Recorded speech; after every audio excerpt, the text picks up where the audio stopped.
Welcome in and happy 4th of July. Thanks for joining us for the WHHI Daily News, where we strive to bring you more Lowcountry news more often. I'm Bob Stevens. We begin on this 4th of July. Top of mind, where to watch the fireworks?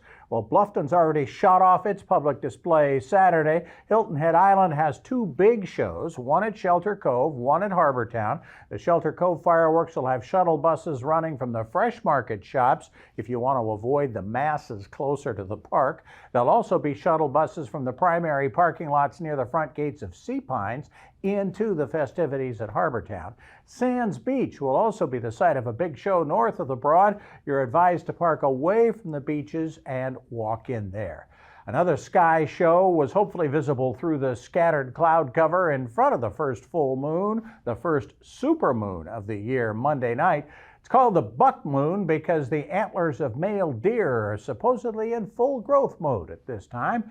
Supermoons occur when the moon is closest to the Earth on its elliptical orbits, and they're a little bit bigger and brighter than the normal full moon. There are going to be 3 more of them this year, 2 at the beginning and end of the month of August.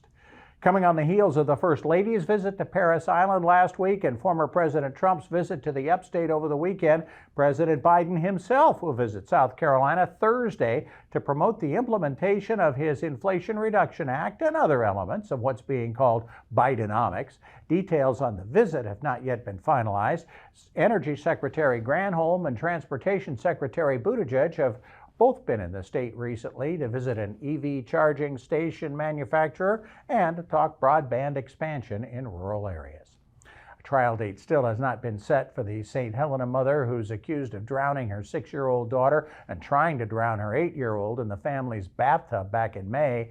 Jamie Bradley Brune made her first court appearance late last week, waived a bond hearing, and is still in custody in the Beaufort County Jail. Sheriff's investigators say she admitted to purposefully drowning the 6-year-old in one interview and seemed coherent when questioned by officers. Mental evaluations have been shared between prosecutors and defense lawyers.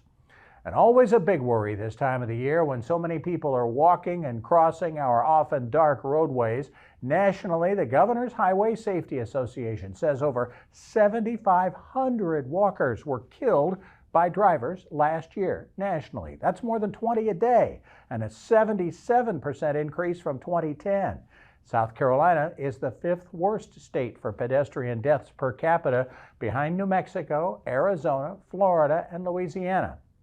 More than 3 out of every 4 pedestrian deaths happen at night. Nearly that many happen on roads with no sidewalks. So be careful out there. For more information on these and other Lowcountry stories, we invite you to visit the sources listed on your screen. 4th of July, a great time for sports in the Lowcountry. Justin Jarrett has the latest. Hey, it's time for Last Night in the Lowco on WHHI, powered by LowcoSports.com. Wrapping up last week's reporting on May River alum and Clemson Tiger Andrew Swanson playing in the prestigious North and South Amateur up in Pinehurst, North Carolina. When we left you on Friday, Swanson had just survived a 23-hole marathon to advance to the quarterfinals of the 32-player bracket, but he ran out of steam in his second match of the day, falling 2-1 to top-seeded Jackson Van Paris. Checking in on some Lowco Diamond Dudes playing collegiate summer ball, we saw Beaufort High alum Rhogue Wallace showing off his opposite field power this weekend for the Boone Bigfoots of the Coastal Plains League. Wallace's 2-run shot helped the Bigfoots to a 7-6 win, and Big Red is now hitting .325 with 4 doubles and 2 homers in 47 plate appearances this summer. A little further from home, former May River Shark turned Coastal Carolina Chanticleer Darren Horn is turning heads pitching for the Hyannis Harbor Hawks in the Cape Cod League. Last week, Horn recorded the 5 highest spin rates in the league with 5 sliders that registered more than 3,200 RPMs and topped out at 33.69. For reference, the highest average spin rate on sliders in the majors this season is 28.55. We see you, Bugs. Speaking of big league pitchers, Hilton Head High alum Carmen Mlodzinski has given the Pittsburgh Pirates a much-needed boost out of the bullpen. Mlodzinski has recorded 4 straight scoreless outings, including his first MLB win in the Bucs' walk-off against Milwaukee on Friday. And he now has a 2.89 ERA and 9 1/3 innings to begin his big league career. Keep it up, Carmen. The Lowco is proud. For Lowco Sports and WHHI, I'm Justin Jarrett. Until next time, go Lowco. Well, besides the rockets' red glare and the bombs bursting in air on the 4th of July, we've got an awful lot going on later on in the week weather-wise. Maria Soden has the latest. Thanks, Bob. Yep, so taking a look ahead, it does look like we're seeing some more scattered thunderstorms throughout this week. Also, we are under heat advisory due to the high heat index with the real feels going up into the hundreds. So taking a look at Tuesday, it's going to be humid with a mix of sunshine and clouds, and then we are going to see possible thunderstorm in the afternoon and then again another one in the evening. But hopefully it should be clearing up in time for the fireworks. So taking a look at the temperatures, Hilton is going to have a high of 92, a low of 78. Bluffton is of a high 94, low of 76, and Beaufort is of a high 94 and a low of 78. The sunrise for Tuesday is going to be at 6:21 and sunset's going to be at 8:33. Taking a look at the beach tides, high tide is going to be at 10:36 a.m. and low tide is going to be at 5:44 p.m.